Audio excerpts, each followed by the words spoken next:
தமிழ் நண்பர்களுக்கு வணக்கம். இன்னைக்கு இந்த வீடியோவில் பிள்ளை தமிழ் இலக்கியம் பற்றி பார்க்கலாம். பிள்ளை தமிழ் இலக்கியம் என்பது சிற்றிலக்கிய வகைகளில் ஒன்று.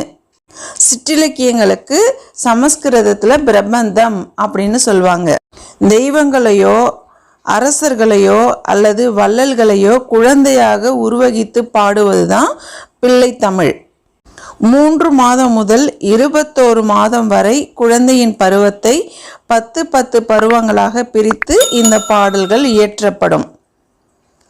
ஒவ்வொரு பருவத்துக்கும் 10 பாடல்கள் இருக்கும்.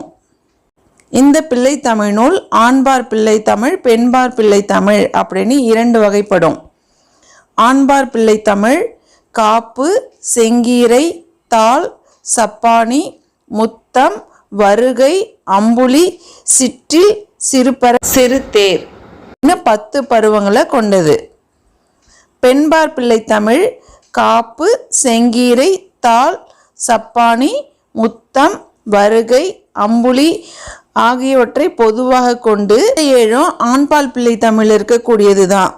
ஆண்பால் பிள்ளை தமிழில் இருக்கக்கூடிய இறுதி 3 மாறும். சிற்றில் இழைத்தல், சிறு சோறாக்கல், குழமகன், ஊசல் அப்படிங்கிற ஏதாவதுலேருந்து ஒரு 3 பெற்று வரும்.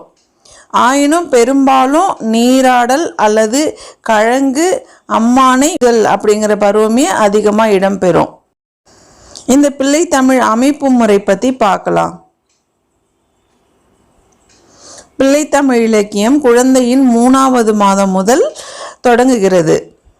3ஆம் மாதம் காப்பு பருவம், மாதம் செங்கீரை, 7வது மாதம் தாலாட்டு, 9ஆம் மாதம் சப்பானி, 11ஆம் மாதம் முத்தம், 13ஆம் மாதம் வருகை, 15ஆம் மாதம் அம்புலி பருவம், 17ஆம் மாதம் சிற்றில். இது ஆண்பால் பிள்ளை தமிழுக்கு வருவது. இதே பெண்பால் பிள்ளை தமிழுக்கு நீராடல். 19வது மாதம் ஆண்பால் பிள்ளை தமிழுக்கு சிறுபறை, பெண்பால் பிள்ளை தமிழுக்கு அம்மானை.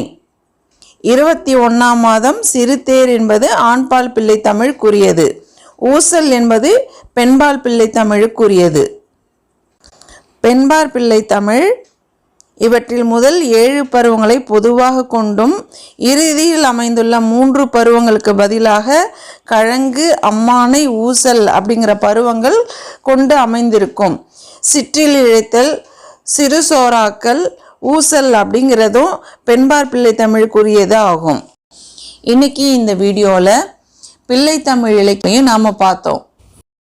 உங்களுக்கு இந்த வீடியோ பிடிச்சிருந்தா லைக் பண்ணுங்கள், ஷேர் பண்ணுங்கள். என்னுடைய தமிழ் டீச் சேனலை சப்ஸ்கிரைப் பண்ணிக்கோங்க. அடுத்த வீடியோவில் வேறொரு தலைப்போடு நான் உங்களை சந்திக்கிறேன். நன்றி.